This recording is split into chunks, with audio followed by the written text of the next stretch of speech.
Among the outstanding motor trips in the United States is the one that begins at Riverside, California, and continues along the Cactus Trail to Phoenix, Arizona. But before starting on this trip, we will visit the famous Mission Inn at Riverside, as it represents one of the highlights of world travel.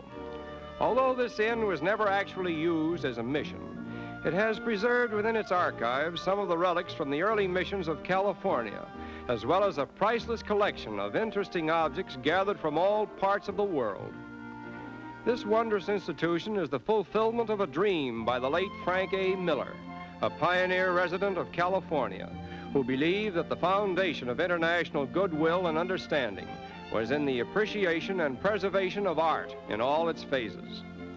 Although Mr. Miller passed away in 1935, his magnanimous spirit still manifests itself in this praiseworthy institution, where modern artists of great renown find inspiration for their talents. Here we meet Penryn Stanlaws, a famous artist who has successfully revived the 18th century art of making pastel portraits.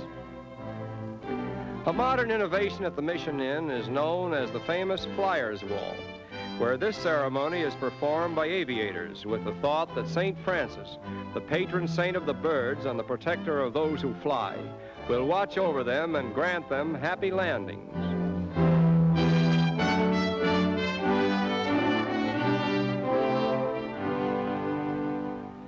The chapel of St. Francis has been appropriately dedicated as a shrine for aviators, and it is particularly popular for weddings of flyers and their brides.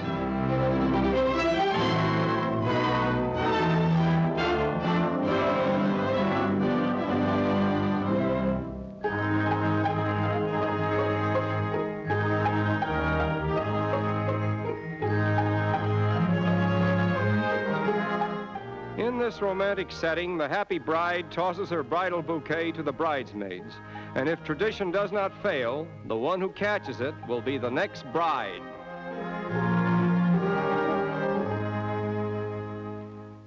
In the register of the many famous guests who have visited this renowned hostelry, we find the names of 5 presidents of the United States, as well as many foreign dignitaries. And on this occasion, it is our privilege to meet Carrie Jacobs Bond, composer of I Love You Truly, Just a Wearyin' for You, and many other world-famous songs, including The End of a Perfect Day, the verses of which she composed while visiting at the Mission Inn during the year of 1909, and it is fitting that we should hear them now. When you come to the end of a perfect day and you sit alone with your thought, while the chimes ring out with a carol gay for the joy that the day has brought, do you think what the end of a perfect day can mean to a tired heart? When the sun goes down with a flaming ray and the dear friends have to part. After a comfortable night at the Mission Inn, we start our journey along the Cactus Trail, passing a grove of Joshua trees, said to represent the oldest form of plant life. Although Joshua trees grow as high as 35 feet, they grow so slowly that horticultural observations over a 20-year period have shown little or no change in size. The Joshua tree is often associated with the cacti group, but in reality it belongs to the lily family. Its fruit is a choice delicacy among the Indians. The yucca tree is also of the lily family, and here is an unusually fine example.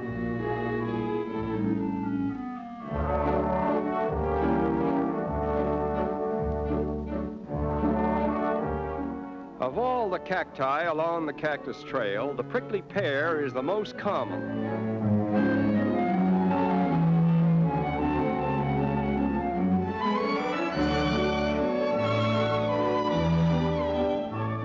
The ocotillo has many nicknames, such as monkey tail and coach whip, and its scarlet flowers are often referred to as the firecrackers of the desert.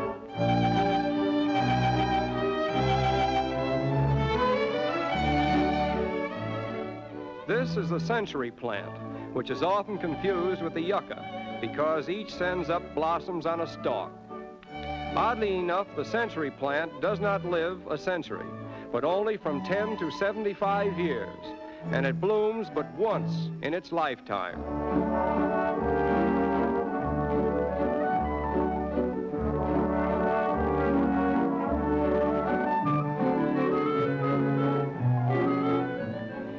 ancient times, when lakes and forests abounded here, it is said there thrived a hardy tree which survived all the others after the great droughts had transformed this land into a desert. And from that species evolved the present-day cacti. The Organ Pipe Cactus National Monument in southern Arizona was named after this species because of its resemblance to organ pipes. This particular organ is suffering with a dead pipe, which your narrator endeavors to remove. It may be a dead pipe, but its thorns still have plenty of life. Although nearly all wild cacti has its full quota of prickers as a means of protection from animal life, these protective weapons seem to have no effect on plant life. We are now in the Saguaro National Forest near Tucson, Arizona, where over 63,000 acres have been set aside for the growth of the giant cactus known as the saguaro. These fantastic trees are the product of severe arid conditions in which they have been forced to develop a tremendous capacity for water storage. A mature plant weighing from 6 to 10 tons may absorb as much as a ton of water during a soaking rain. Incidentally, the beautiful bloom of the saguaro has been chosen by legislature as the state flower of Arizona.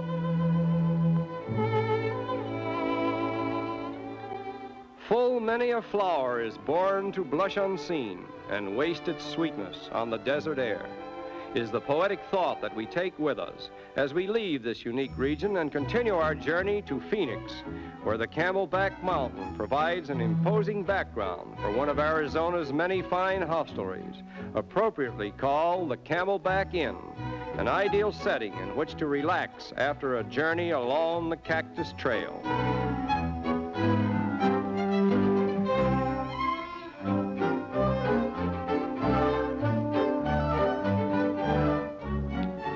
The gardens of the Camelback Inn are noted for their unique assortment of cultivated cacti, featuring a concentrated abundance of practically every species that grows in the deserts of the United States and Mexico.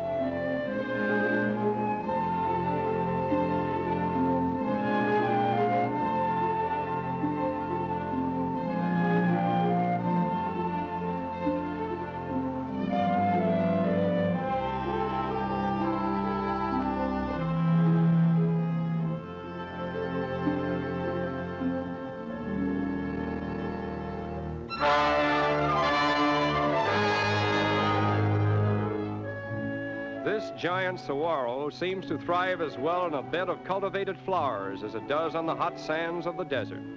And well it might, when its glorified environment is enhanced by attractive vacationists who seek the land of the cacti for rest and relaxation.